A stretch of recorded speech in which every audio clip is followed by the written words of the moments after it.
as everything should be. We're live. The weather outside is frightful, but the fire is so delightful. You excited, Richard? I fucking hate this time of year. I fucking hate Why? everything about this time of year. You go first. Well, I'm a creature of the sun, and we are Okay. plunged into dark. Then you have all this fake cheer and pressure on peasants. Oh, you hate that, huh? The fake cheer I thing? fucking hate. Dude, that's like probably quintessentially top 3 things that trigger you from what I've Yeah. seen. Yes, fake cheer. Massive amounts of pressure on the peasants to squeeze their last few shekels out of their pockets into the mouths of greedy Moloch. Wait, And just the whole, it's awful. Where are you at now? You've been in 3 different countries in the last month. So where are you at the moment? Yeah. Well, I'm not on Instagram at the moment, so I can't update people with my lovely locations. I'm actually back in Hoylake, right? Okay. You know the weird sea? I'm on the beach where there's no sea. It's Lake Hoynia, right?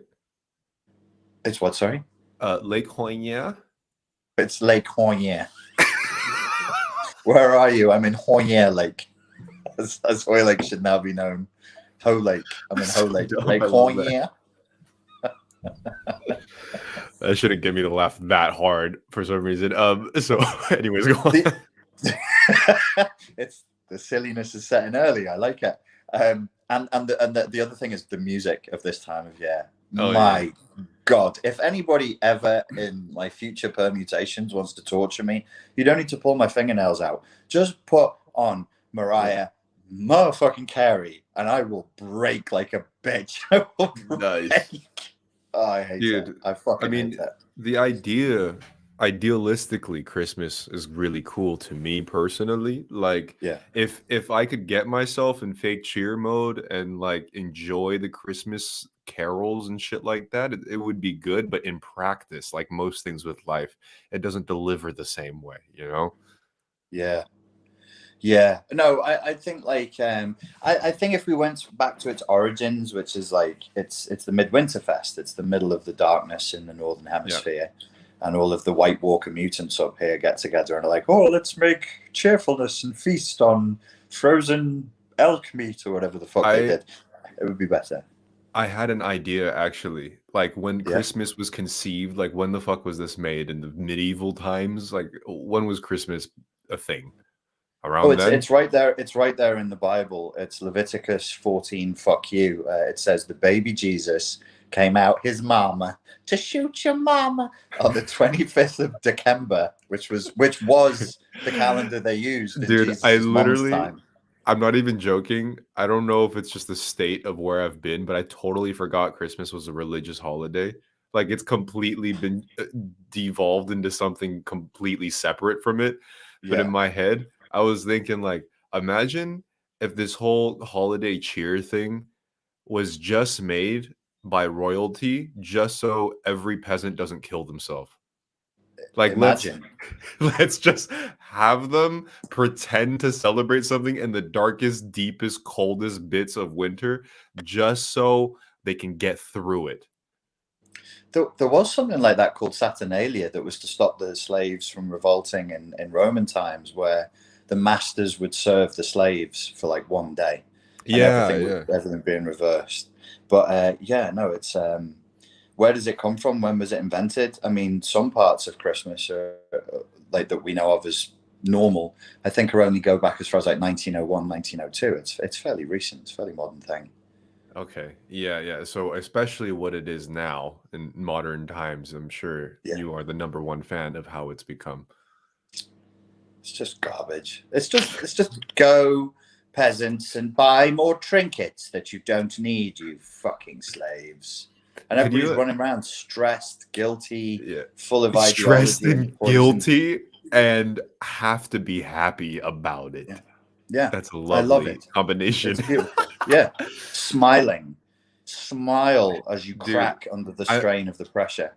I'm just like really imagining what most family gatherings will look like this Christmas with everything that's gone on. Like, could you imagine the discussions that are slipping out from the sides of their mouths because they can't shut up about it? Just from the Gen Z like cousins to the boomer granddaddies, and like just this conflict of ideology, all just infested there, manufactured while Santa's jerking off, you know? Santa's jerking off into the milk whilst bobbing the children on his lap. Ew. Yeah, no, I mean, I'm lucky with my family that they're much like me. They're pretty cynical and they're pretty realistic people. So it's done. There's not too much pressure. It's not done it's all done in a very boundaried way. Like, it's Christmas. We are coming together for this amount of time, and then we will separate before merger starts. And it's like, oh, that's sensible, which is based on years and years of hard experience. It's trial and error, man. That always works. Trial and error. So yes, it's in principle, it's a nice idea. People just come together for no reason. But to do what? Like, if people, like in older times, and I don't mean that much older, like my father's times, people couldn't buy that much stuff. And most people played music because they didn't have video games, or they sang, or they danced. So there would actually be something you could do. But now it's just, you give each other shitty presents, you know, made by slaves in faraway countries who are desperately trying to kill themselves every opportunity they get. And then you pretend to like your shitty slave-made suicide presents, and then you drink too much in your guilt, and then eat too fucking much and go home and fart. That's so bleak. Fuck Christmas. That's so fucking bleak. I love it. Yeah, man. You know, because the last discussion, you had to go before we got in the nitty gritty, but I think this is actually a good segue because I was talking about. You cannot say nitty gritty, Pierre. It's offensive. Is it really? No, let's not even bother to divulge in what that actually means. Let's people can look it up that. if they care. Okay.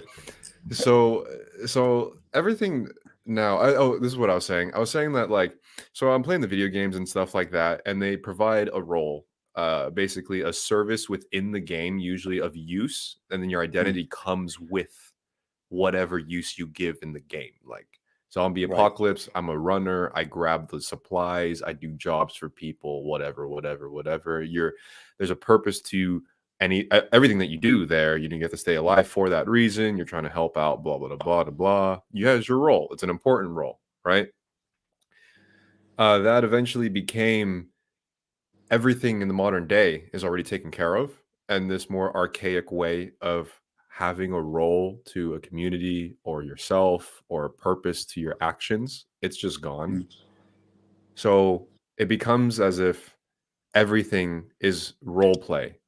Everything is symbolic and role playing. And it's very hard to find in the modern day now an action that isn't role play. There isn't, like, even as an identity or a status or what you represent. It's almost like everyone is truly acting, and it's not even just like Shakespearean mumbo jumbo acting. It literally is any service these days, or anything that you represent yourself as, is most likely a type of role play. Fascinating. Dr. Pierre XO and his PhD thesis on the post-purpose society. I like it. It's got legs. Because we live in a post-purpose society, all action and all gestures become merely symbolic of a real action and gesture. Yes. And I think it's even more obvious now that this whole... No wonder you're so fucking depressed. Dude, I just recovered from food poisoning. Like, the food poisoning just sent me there, because it was just like, really? Like, I was just about to climb out, and then now I'm puking my fucking guts out after a salmon that was in a meal plan service that's supposed to be professional and polished. Like, really? Really? You know, so at that point, I'm like, everything's an illusion and we're all role playing. But yeah, to go back to it, it's I'm thinking too much into it, but I think it has legs, man. No, I think you're absolutely right. It does remind me of, like, when I was a kid and I was at boarding school, we would sneak over to there was 5 boys' houses and 1 girls' house. This was at Queen's College in Taunton. And we would sneak over to the girls' house and, you know, put a movie on, but really we were just there to like to feel each other up as teenagers. Well, and one of the movies that got played a lot was Pump Up the Volume, the Christian Slater movie. And it's well worth a watch because it's that pitch. It starts with Leonard Cohen's "Everybody Knows," which is like a poetic reflection on the Zizekian idea of the fetishist split. We all know we're fucked, but we pretend we're not. Christian Slater's character goes into these long rants, much like you, where he says like everything that's good and could be done or could be explored has been done, and it's all been turned into theme parks. And then basically he sits there. It's a pirate radio. If he had a podcast, he would have done it. Pirate radio. And then he sits there, and his thing is just to pretend to jerk off. Okay. Oh yeah. You told me about this movie a few times. Yeah. Yeah. He just claps his hands and goes, "Oh, I'm coming," because there's literally nothing else for him to do.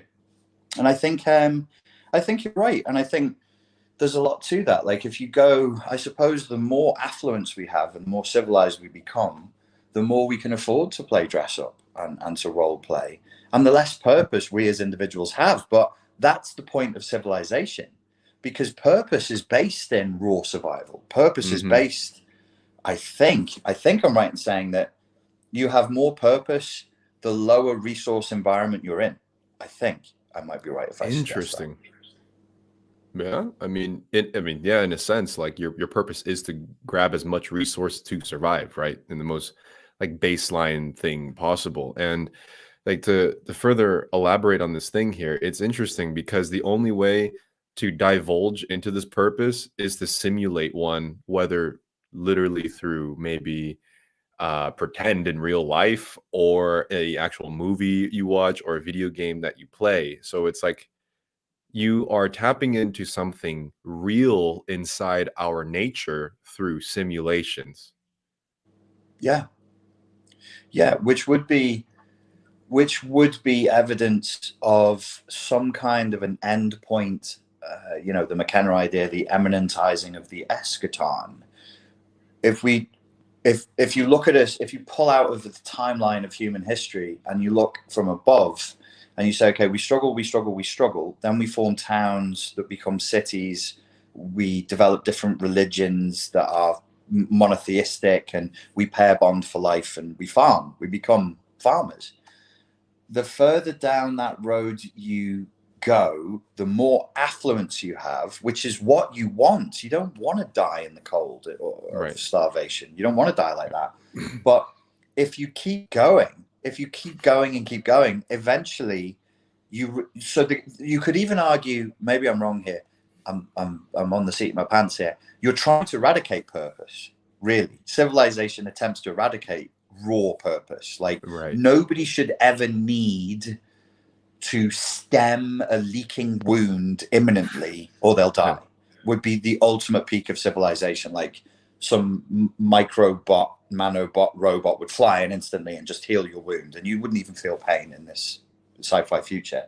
But we evolve ourselves out of existence. We evolve ourselves out of purpose. Yes. And it's illustrated so heavily, especially with the surge of this metaverse NFT virtual real estate stuff. It's becoming quickly bigger and bigger. And I'm just like, maybe I should just hop in, because maybe you should too, Richard. You can literally buy and sell land in the digital space. People are spending millions of dollars on this shit. You got thousands of dollars of digital art, clothes, and paintings, which I'll probably fucking end up doing. So be a virtual fashion designer. Like, what the fuck does that even mean? Who cares these days? But it's like these cycles that have to be tickled within our human instinctual psyche. It's it's like we constantly have to play out these loops of survival based purpose, whatever. Like, for example, you're saying if you're suffering from like a leg wound from trying to hop over a rock chasing a rat, right? That pattern is constantly there in our whatever collective unconscious deep down, that it fulfills some purpose and drive. And even the tragedy of someone dying through it, somebody holding, the head in the arms and the crying, and everyone's like, oh no, not a valid member of the community. That's exactly the same situation. I hope if I die, that's how I'm cradled. Oh no, not a valid member of the community. He's leaking. Yes. So, and then when you watch like a lot of movies and TV, especially the ones I'm watching, like Walking Dead, they replay these cycles, these things that I think are quintessential necessities in the human psyche. Like that always has to be almost itched somewhere. Not the necessarily the dying part specifically, but like specific like survival based interaction or loops, it feels like.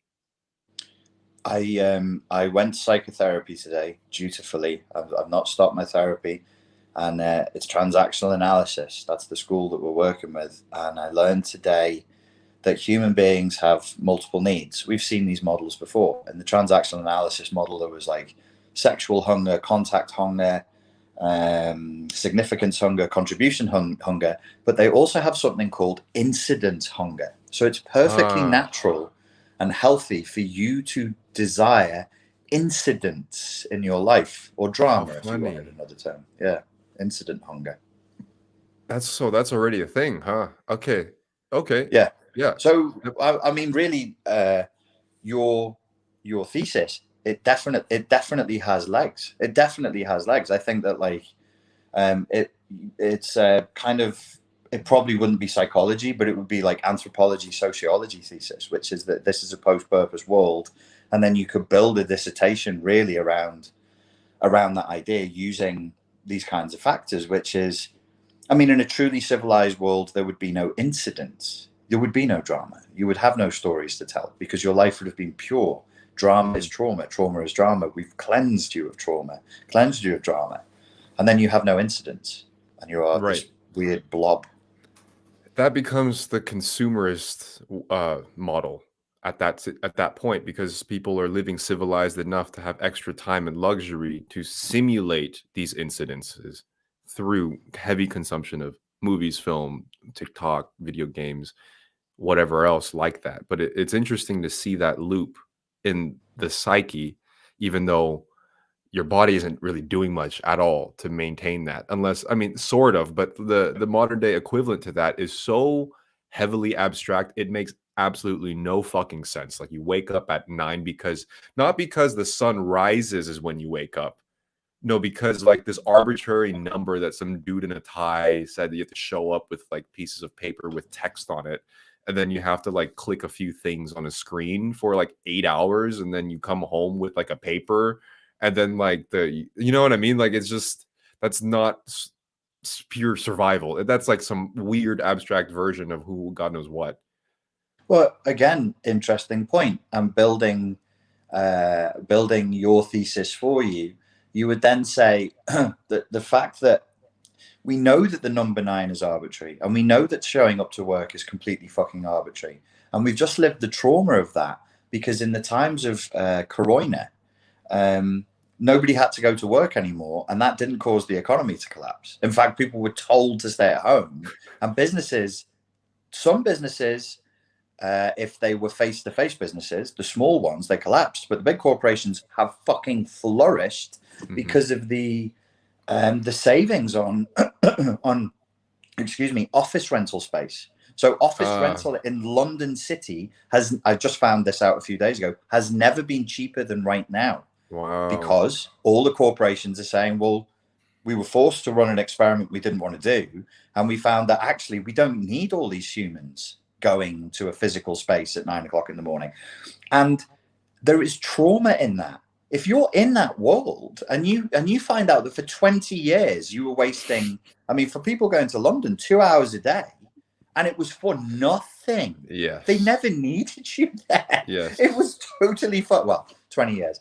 We didn't have the internet that we have now, but we certainly had the office-based software 10 years ago. Certainly, like Zoom, Skype, the ability to chat online, run meetings online. You could absolutely do that in 2010. So certainly 10 years of it has been wasted. And that's, A, it's traumatic for the population involved in it, which is most people. And B, it proves your point that it is arbitrary. It is a totally arbitrary idea.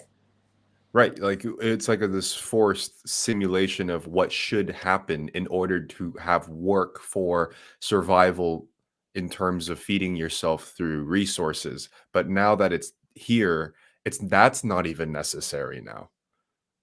So then you expand the thesis. It's not just that people need to find purpose through playing video games or doing live action role play or whatever. It's that people had artificial purpose imposed upon them to do jobs that didn't really need to be done.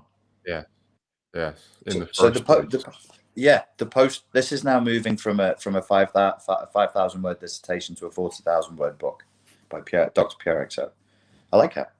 Yes, and the thing is, it's one of those another situation in this particular thing here is it's dumb to it's not dumb, but why would you is more the question. Why would you attempt to let go and move backwards just for the sake of living out that more raw survivalistic lifestyle? Some people do it, but it's a very, very small minority of people.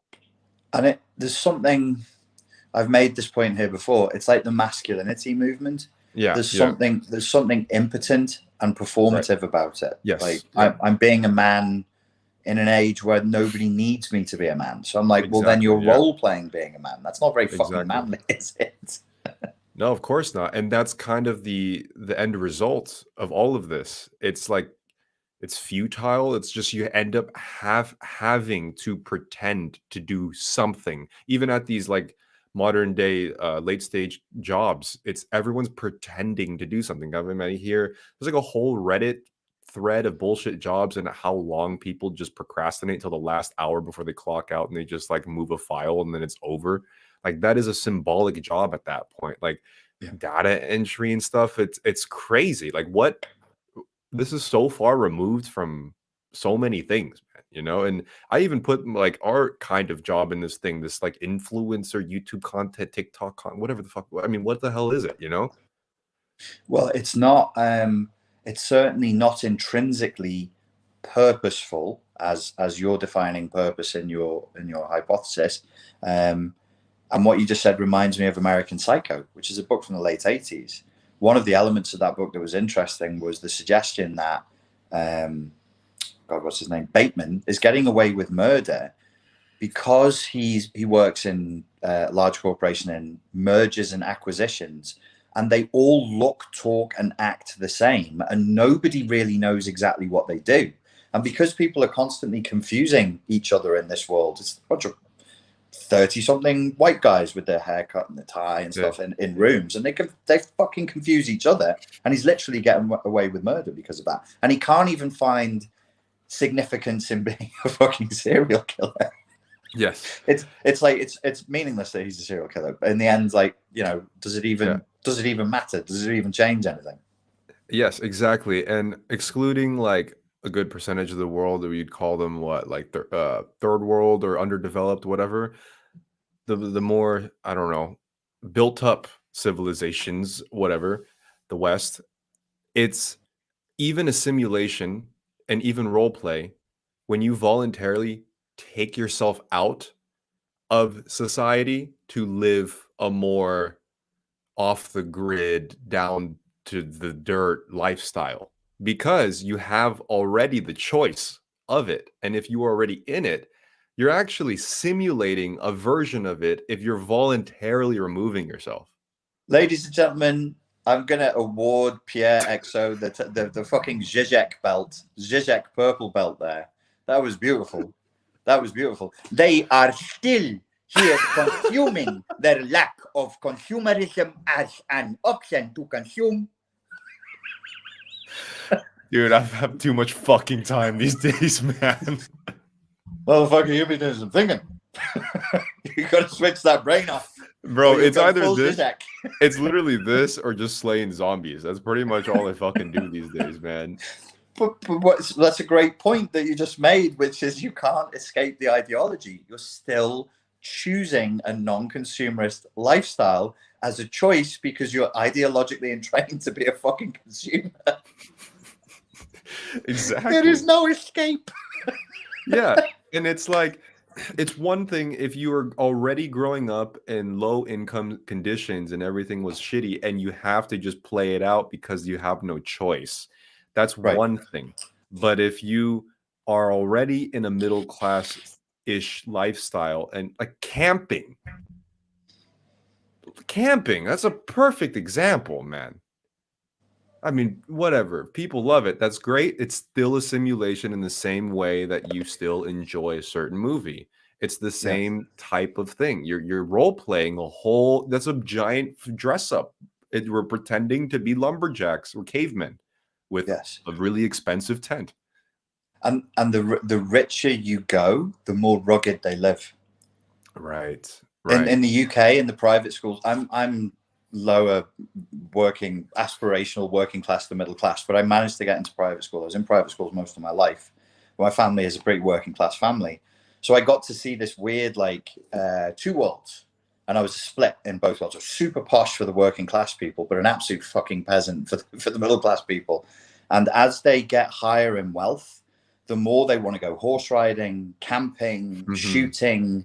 They want to be outside. This was really well represented in the I can't remember what it's called. There's a series about the royal family, and if you pick up, each series is a standalone. If you pick up the one where Diana is coming into the family, you can see she's not nobility in the way that they are, and you can see her shock at how, it's Wellington boots and creaky old houses and dirty floors and dogs everywhere and horses. It's not her imagined noble life because it's the selection of the simulation of a rugged lifestyle. In private schools everywhere, we do something called the Duke of Edinburgh Award, which is set up by the Duke of Edinburgh, Philip, who chose to live a very, very physically active life. And then a bunch of posh kids go out with backpacks on and do pretty hard forced marches at the top level. They're not playing. It's pretty hard stuff. You have to be fit and skilled to do it.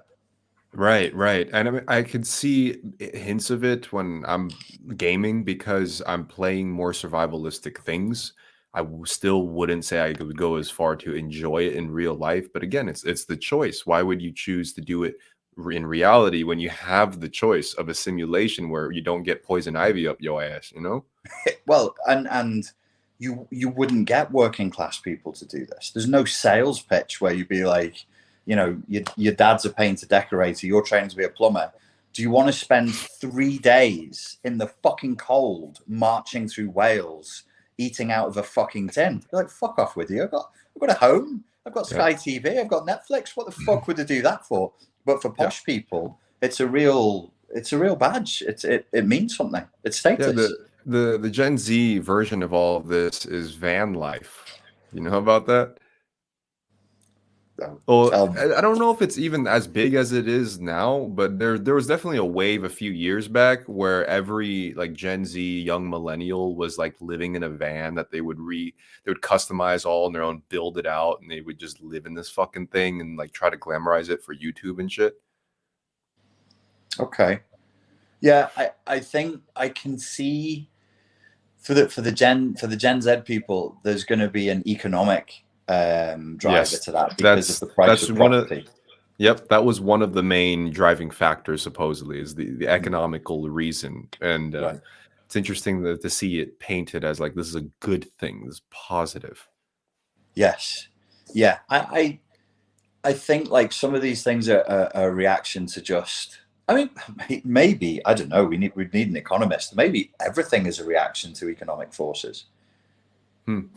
Whenever I speak to Sam Vaknin about it, he's been an economic advisor to governments. He says economics is intrinsically psychology, which always blows my mind because I did economics at school at university a little bit. And I was like, no, it's not. It's numbers.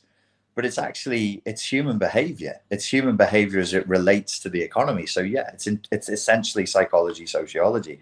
And I think all of these things take place within this quiet backdrop of money and the economic state of the country you're in. So this brings to the question, which is practically unanswerable. Do you just compromise with what role best suits you, knowingly role-playing it? Me personally, I'm fighting like hell to break out of that because I would like real purpose. And where I see you know, like the trigonometry interview, that people liked it. Good for them. I don't care. I want to know how I feel about it. And I was like, that hit a little different, because I was like, okay, that felt more purposeful and less symbolic than the work I normally do. So I wouldn't say we should give up on purpose completely, but we've also, being realistic, we've got no choice. Yes, you should, until and as such, you should choose a role that is most suited to your authentic self. Yeah, I think so. So knowing that it could be a symbolic purpose, does it have the same value? And can it still drive you to do something meaningful, even though it might not be? No, because nobody needs it. So if I want to take a couple of months off. I wanted to do taxi driving and door work, and people are like, that's ridiculous. You don't have to do that. You know, go back to teaching martial arts. And I'm like, but if I don't teach martial arts, who cares? If I don't, you know, study, I could take 2 months and be like, right, I'm going to study bachata full time, and I'm going to become the best fucking bachata. If I don't do that, nobody cares. If you give somebody a lift and a taxi that they need, that's an actual real world result, as sad as that sounds. Right. Exactly. Yes. And that's a lot what I'm juggling too. Because something like the taxi thing, actually, no matter how valuable you might think that is, it's actually imposing some sort of change, some sort of purpose within the external and your internal at the same time. 100%. I think I'm going to, maybe I'll get this wrong. I think Gabor Mate, who is Hungarian, said that there's a Hungarian saying that home is a place where you are missed when you are not there.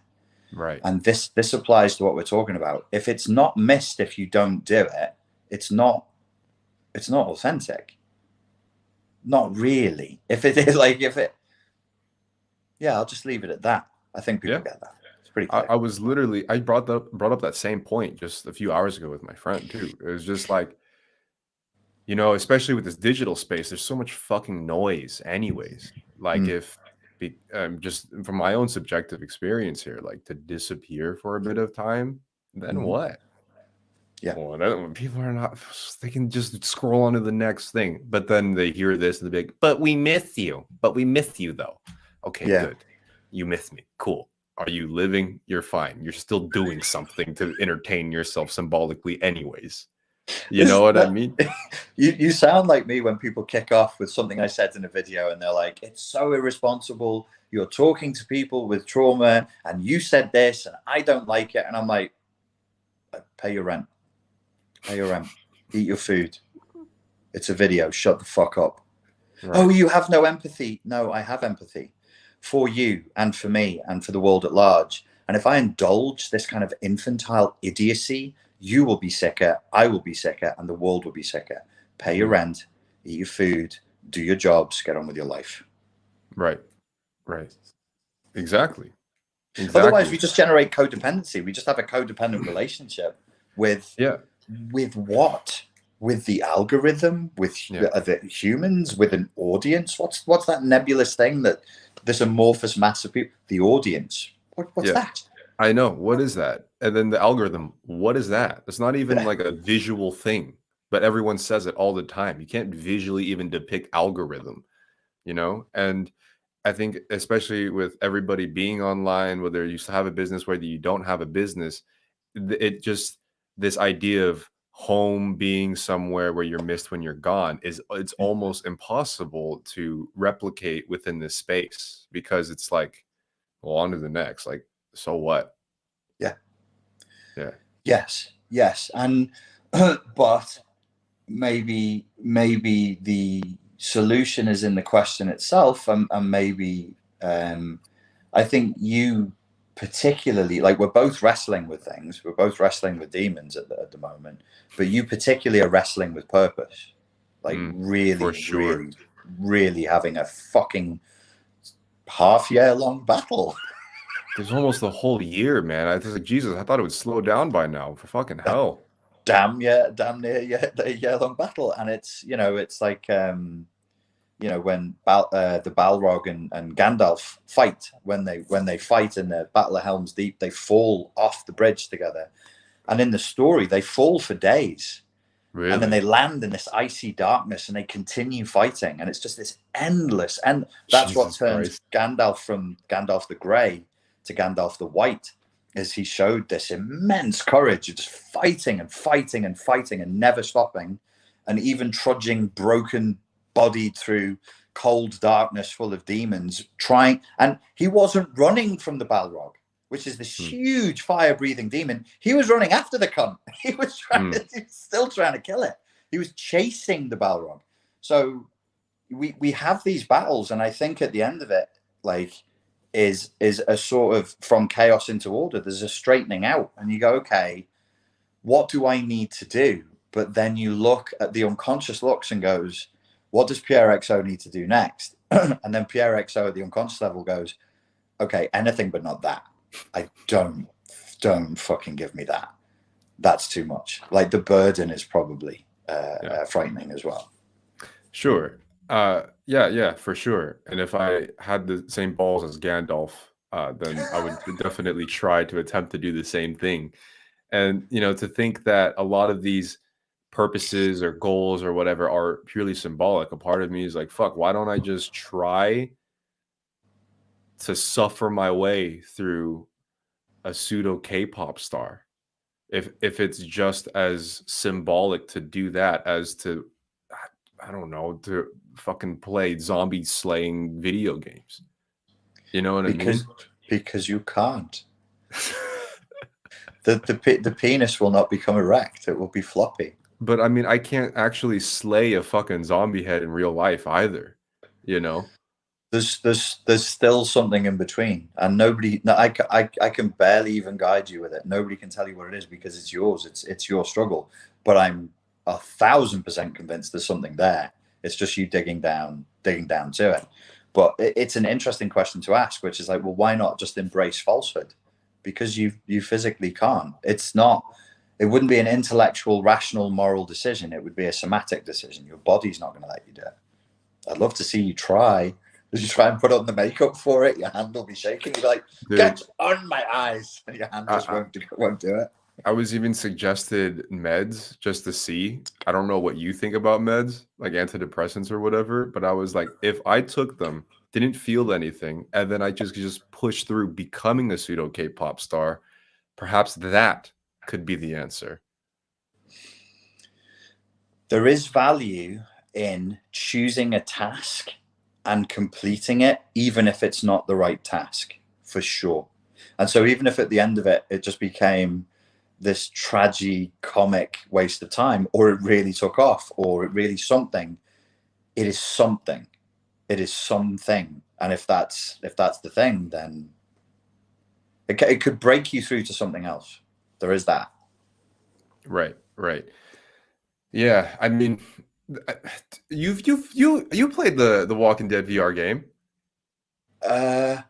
Yes, I think so. I think I tried all the zombie games. Yeah, I tried the Walking Dead one, and you can feel the resistance with the fucking knives and the baseball bats. Right, it's like heavy, man.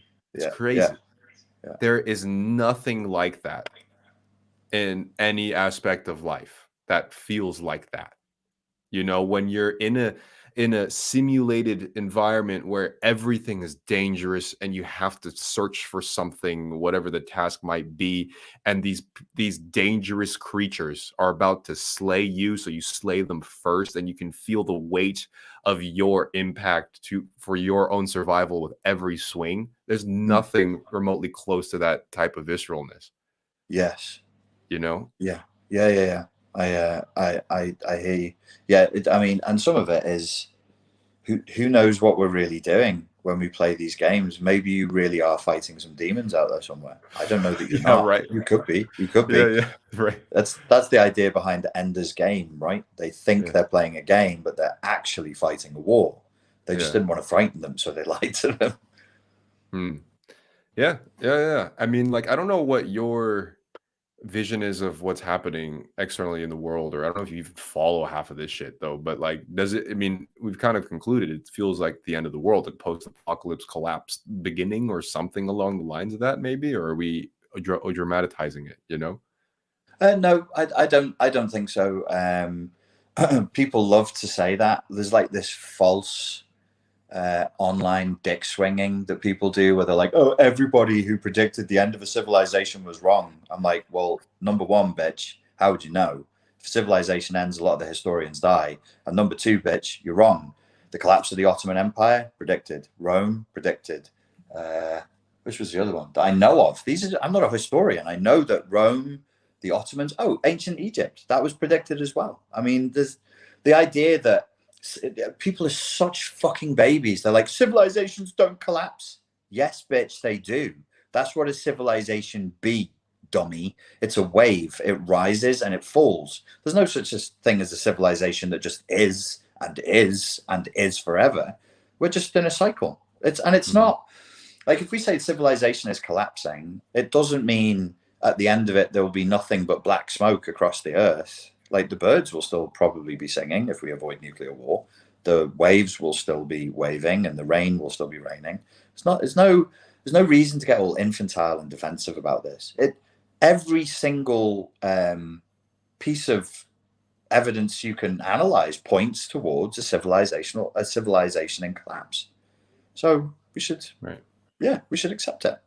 Now, when you have that there, and you were able to just have still 2 hour long conversations here, and we can still eat food and make dinner, and you know, it's clean, you can shower, you don't smell like shit all the time. Yeah, it's a little troubling. The dissonance there is a little hard on the unconscious, I feel, because in my head I'm still living in the collapse, and I can see it happening. I see buildings falling, people like shooting each other and shit. So when I'm playing these games, the zombie stuff, at least it reflects accurately here, the end of the world, and there's a tangible action to everything done within the world that's accurately reflected back. This like the most boring apocalypse alive, I don't know what the fuck this is, but there's a really heavy strain psychologically here because of it. Well, I think maybe then we should change the word collapse. Like, if you think about a wave that collapses, you can see that, and a wave collapsing in front of you happens in a matter of seconds. But to be fair, the collapse of the Egyptian Empire didn't happen in like 5 years, nor Rome, nor the Ottoman Empire. These things took a while, and they staggered, and they bled, and then they ran on, and they seemed to be getting better, and then they fell again. So if we think more in terms of contraction and expansion, maybe that's better. We're a civilization in contraction. We are no longer moving forward. We are no longer moving forward. Our quality, I mean, Sam Backman just did a video about this the other day. Our individual subjective quality of life is appalling. And you could say, but we have so much, and this is all we ever wanted. Yeah, we got it wrong, dummy. We got it fucking wrong. We thought things were going to save us, but that's not what human beings are. We are not things, and we don't consume things solely. We are more than that. Yeah, on a micro level, to use myself as an example, as I always do here, it's the same thing that I've experienced in my life. I thought attaining the material status and, you know, other forms of status, financial, whatever, would allow me to thrive further, when in reality, I'm still longing the thing that I originally had, that I used this choice to try to figure out. And I think as a collective, a species, we did that. Say that again. Sorry, I worded that fucking crazy, but like, you know, things like, you know, authentic human connection, community, whatever, there's things that humans need, right? I think that's what everybody needs. In my own life, I definitely wanted that. But then I thought, okay, I'll become a celebrity instead, or whatever. I'll try my best, become financially, whatever, good, have some status here, whatever, flip my brains out. And that's the choice that we're all making collectively as a species too. We want this one thing, and we're like, oh, maybe if we all became influencers and then we just fucking sold each other NFTs of digital nipples, then that we'll be happy. And it's obviously we all made the wrong decision here. Yes, we all. Yes, I see. Yeah, there's been it's like a human software fault. Of course, we're going to want the shiny things, and that will be accounted for by youth. I mean, you're young, and you were young when Pierre XO was born. You were very young when Pierre XO was born, and you were only 13 years younger than me, but you were raised in a very, very different world to me. But the decisions I was making when I was 24 would have been completely fucking different if I was raised in your world. Mm. Do you know what I'm saying? Like I would have done totally fucking different things, because that's what the environmental and cultural pressures would have been on me. They weren't, because this stuff wasn't marketed to my age group. It was marketed to yours. You were the target. Right. Yeah. I wasn't. Yeah, exactly. So, I think a lot of people with their, how you say, trite aphorisms say just start a community, just be you, become one, have one, just do it. I don't realize the level of foobar. I don't think people realize the level of foobar people there that grew up there in my generation and younger, what we're subjected to in terms of how we communicate to another, all the culture, the pop culture that's force fed for us for years and years, the introduction of technology, like for us to manage a community. Oh, okay. For us to have boundary level headed interactions that are sustainable with each other, to provide equal value as much as we can to each other, to not start ending drama. There's always going to be drama, but stuff that's just catastrophic, like good luck. It's going to be really hard to find that, or even start or begin or become a part of anything like that. There's a couple of points there, and it is frustrating online. I think you're exposed to much more of this than me. Number one, people who have no idea of what you're experiencing will be the first people in line to jump in and give you advice. So I'm continually getting advice on dating from people who've been married for the last 20 years. I tell them dating has changed, and they say, no, it hasn't. And I'm like, what the fuck would you know about it? Go home to your wife, fuckface, and be happy. Or go home to your husband, fuckface, and be happy. The second thing is there's a tendency for people to tell and not ask. So Pierre XO, or I don't know, our friend Bob says he has a problem. We should ask Bob, really, like, what's your experience? How are you feeling that? How do you relate to that problem? How do you intellectualize the problem? How do you conceptualize the problem? Sorry. But the tendency is to just say, no, Bob, go for a run, Bob, eat some fucking salad, Bob. And it's like, are you stupid? Do you think I haven't tried all of the fucking things? Do you think I'm a fucking moron? Right. But it's more fun to tell people, do this, and they'll be like, oh, narcissistic elation, I had the solution, I told him what to do, than to actually just be curious and say, okay, well, what's happening here? And in my telling you, or in my administering of antidepressants, which might make you feel better, am I cutting off your spiritual growth? This may be crucial to despair and depression, may be a crucial part of the birthing process for who you are. Who am I to come along and say, oh no, don't do that, stop? Why? Because it makes me feel uncomfortable?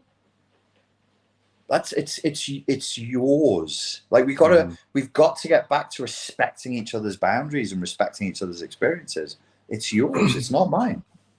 Yeah, exactly. And particularly with upcoming generations and such, is it annoying when I keep saying upcoming younger generations every single time I begin the thesis?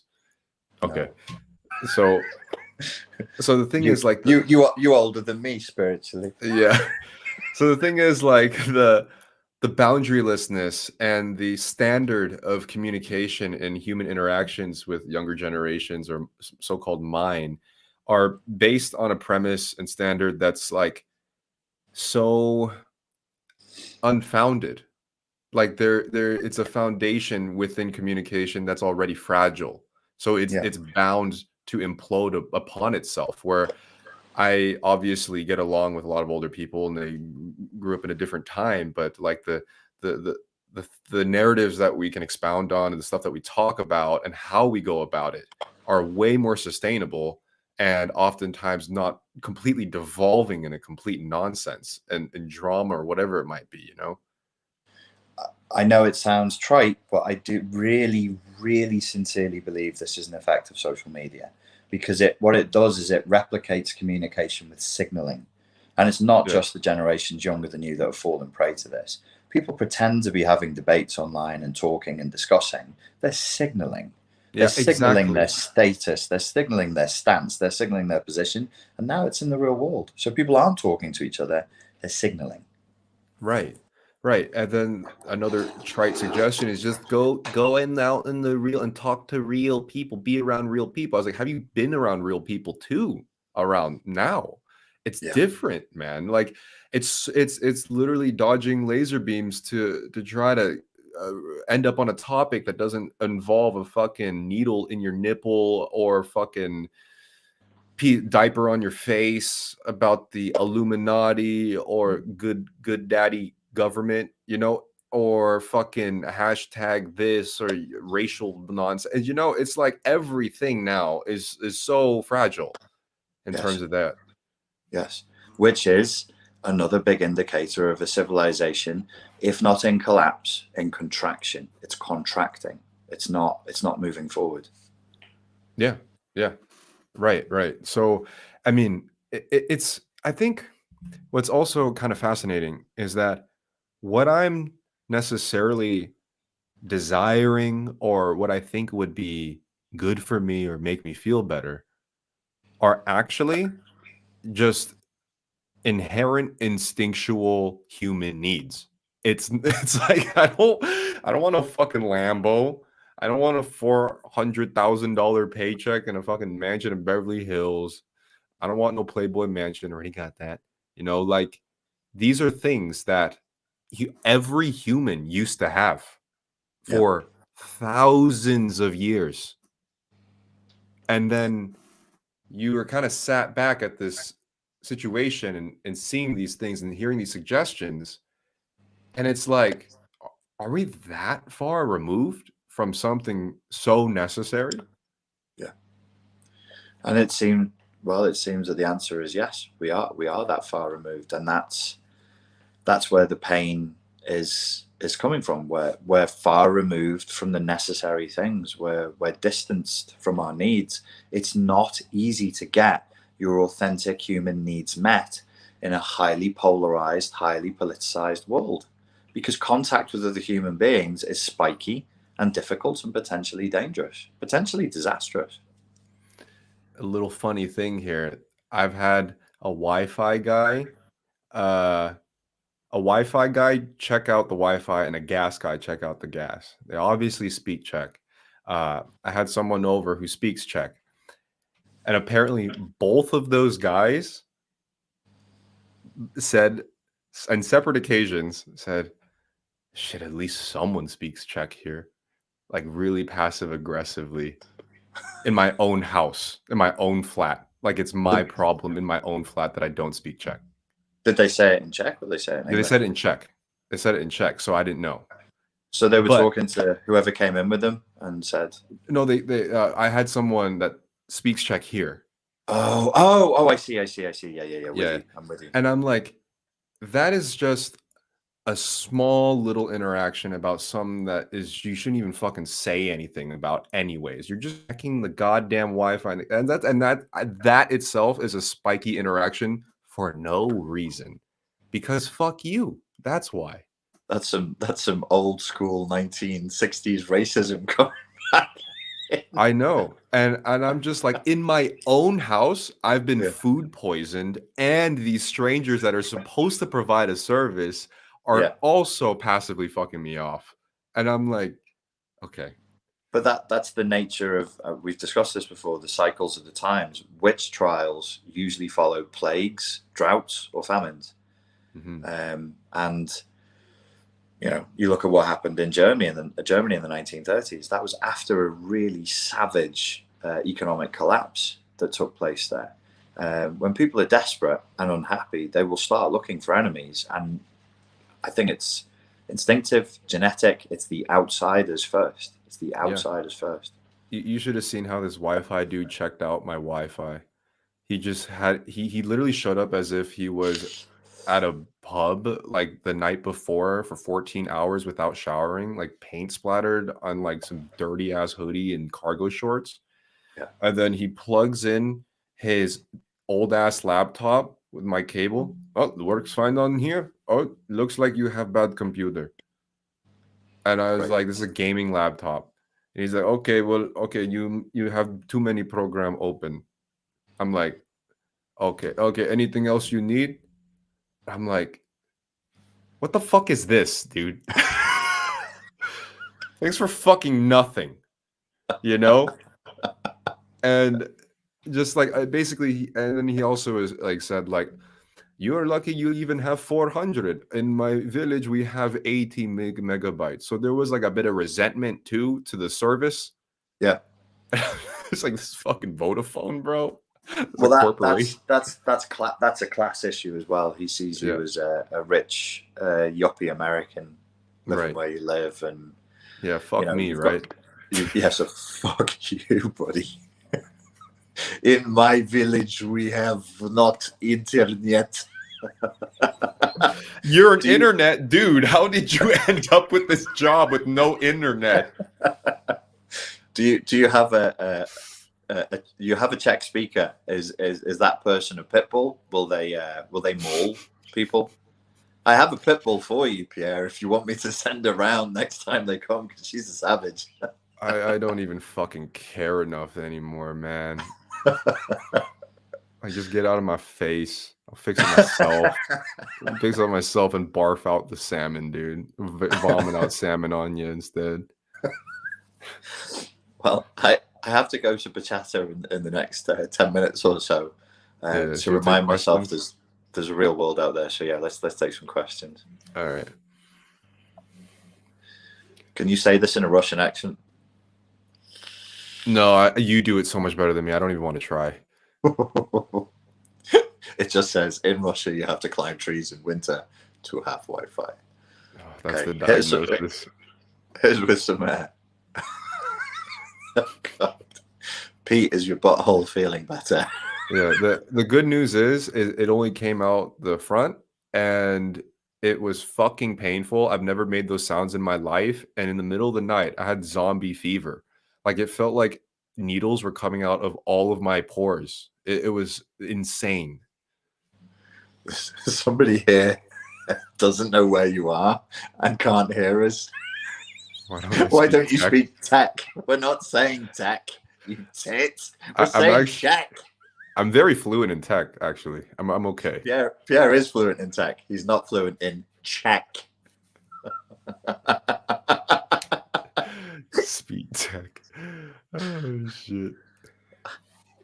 Okay, let me find one. Oh dear. Richard, can I be your voiceover artist for your books?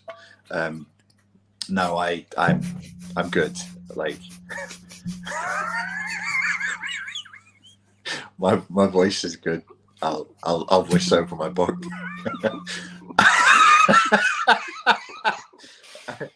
I spoke to the editors last night, Pierre. Do you want to know what they said to me after they spent 2 months reviewing my book? They said, "This is shit. I would not use as toilet paper. Throw yourself into the sea." They were very nice. Oh, really? Okay. Yeah, they loved it. They said it's really, really good. Awesome. So what are you going to do? They're gonna do their editorial revisions line by line, which I then have to approve line by line, which is fairly tedious. And then we move on to author shots, book cover, and getting the fucker printed. So yeah, we're nearly at the end of that, which is good.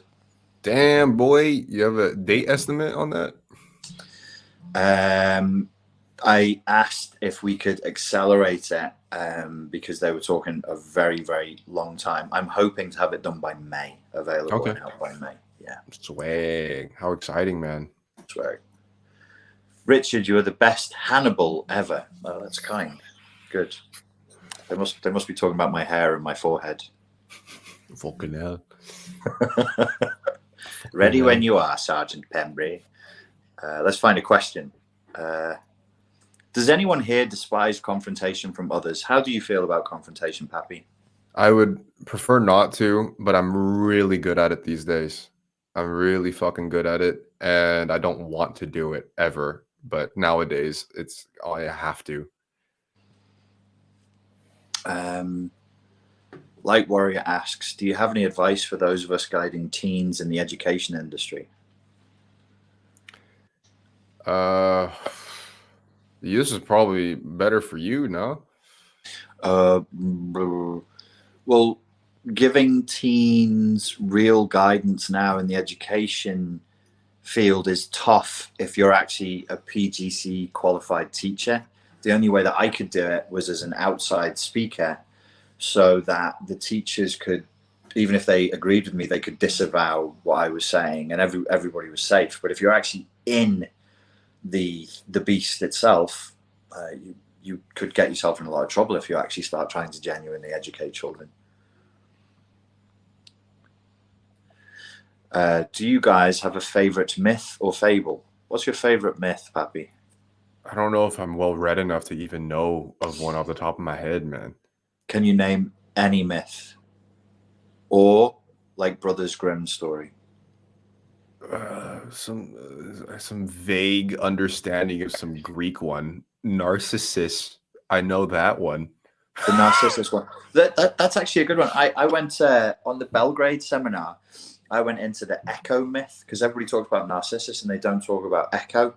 And that seminar is going live this Saturday. I'm going to break down the echo myth there, because that's I would say that's probably one of my favorite ones as a description for abusive relationships.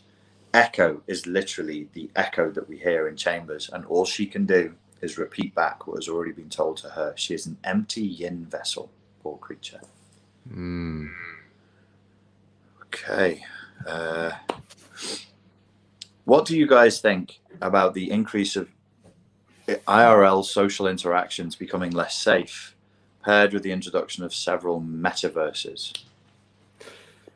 I think that's something that everybody really should start considering these days, because it's almost inevitable that you're going to run into some sort of obstacle or decision here, and it might not be as easy as I'll never do the digital thing, when especially real life is also becoming weirder.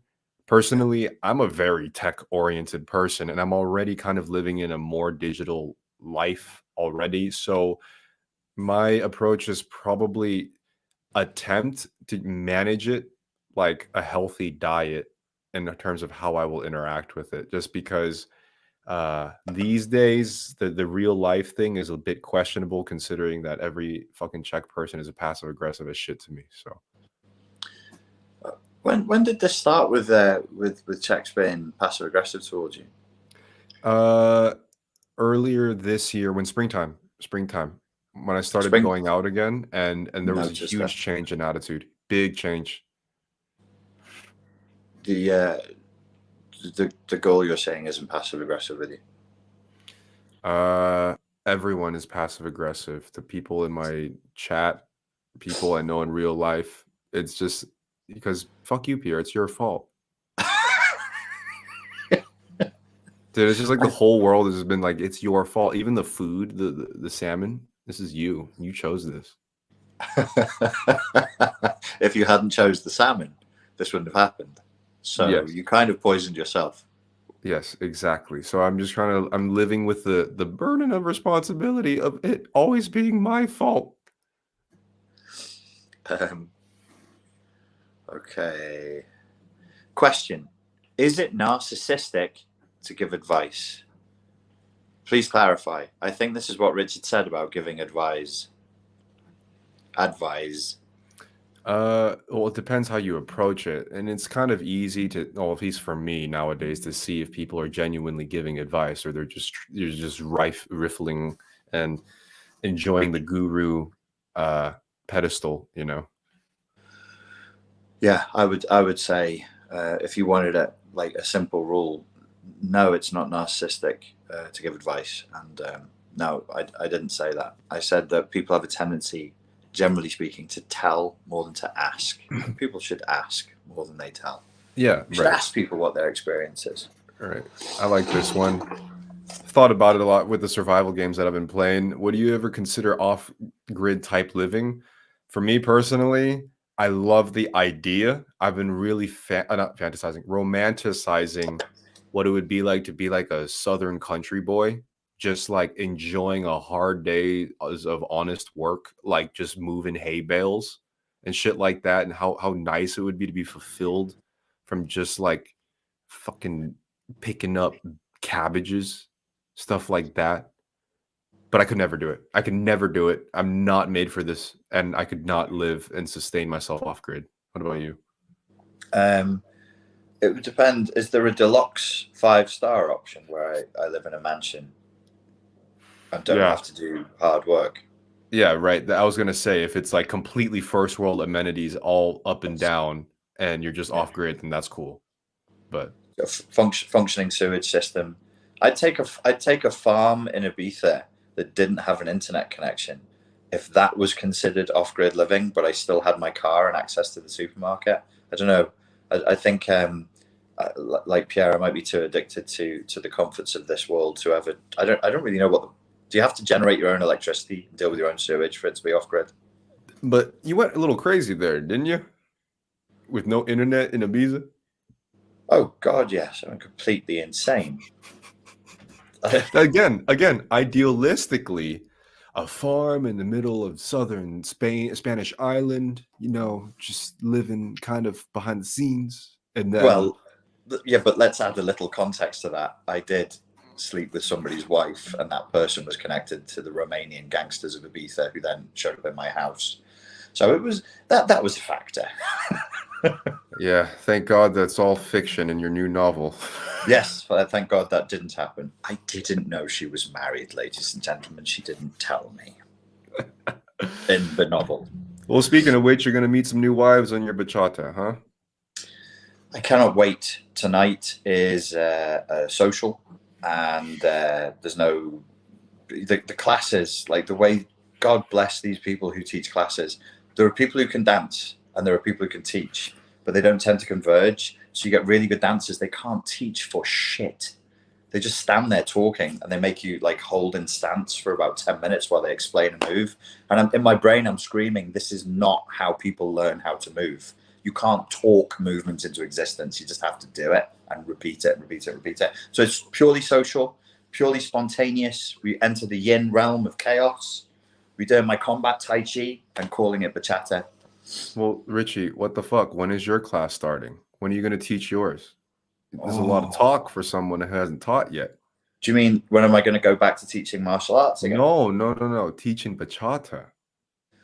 I think, like, if we got out of, well, in the UK, I could actually, I suppose, because we're pretty liberal with like meetings and getting face to face for classes. So I don't know. I'd have to think about it. I'd have to think, okay, this is actually something I'm going to embrace now, and then I'd have to. There's my first teacher lives in London. I'd have to do like a month with her, get everything polished, and yeah, I could potentially start teaching. Yeah. Would you come to my class? Depends if I still have like solidified bones to walk in after this year.